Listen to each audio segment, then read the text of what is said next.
Salut à toi, petite vidéo pour te parler du moment présent. Et aujourd'hui, dans cette vidéo, j'ai envie de te partager une idée, un concept qui est: quel conseil aujourd'hui, moi, Julien, je donnerais au Julien de 2007, 2008, quand il a fait sa première retraite de méditation.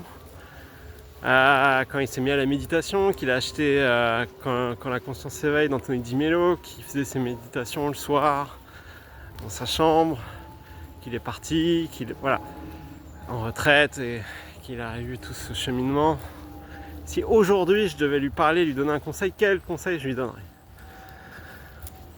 C'est une question difficile en fait. La réalité, c'est que quand tu es dans le flow, quand tu es dans l'espace intérieur, je vais dire ça comme ça, quand tu es dans l'espace intérieur et que tu as la clarté, tout paraît simple.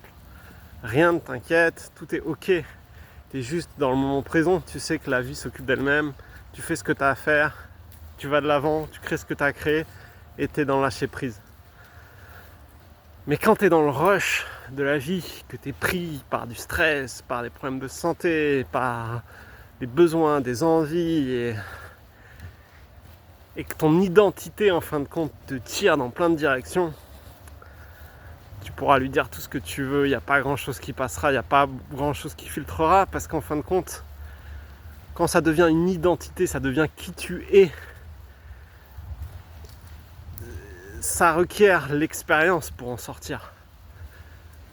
Les paroles à ce moment-là sont très limitées. Donc en fin de compte, qu'est-ce que j'aurais pu dire à Julien qui a vécu toutes ces aventures il y a 15-20 ans en arrière? Rien.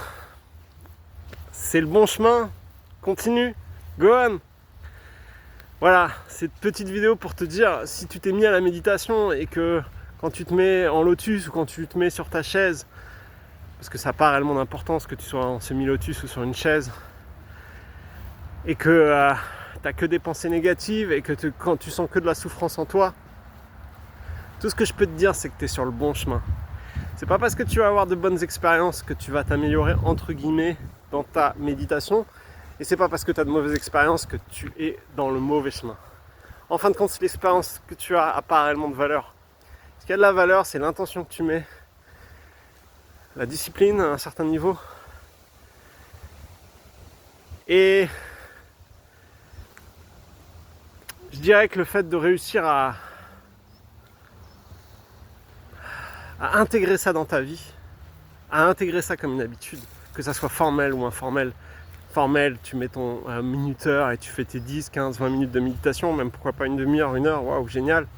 Informel, là, tu es comme moi, tu te balades, tu es centré, tu sens ton corps, tu as plein de moments où tu es centré, tu ressens ce que tu essayes d'être à l'intérieur de toi, tu essayes de ne pas être à l'extérieur de toi, tu n'essayes pas d'être dans un mode réactif, tu essayes juste de ressentir ce qui se passe en toi. Il n'y a que ça qui a de la valeur. Si tu mets ça en place comme une habitude, que ça soit formel ou informel, c'est tout ce qui compte. Le reste, ça prend soin de lui-même, il take care of himself, ça va prendre soin de lui-même, de soi-même. Donc voilà, mon conseil, Julien, continue et t'es sur le bon chemin. Voilà, à bientôt pour une prochaine vidéo, ciao. Gonna find my way back home, back to where I most belong.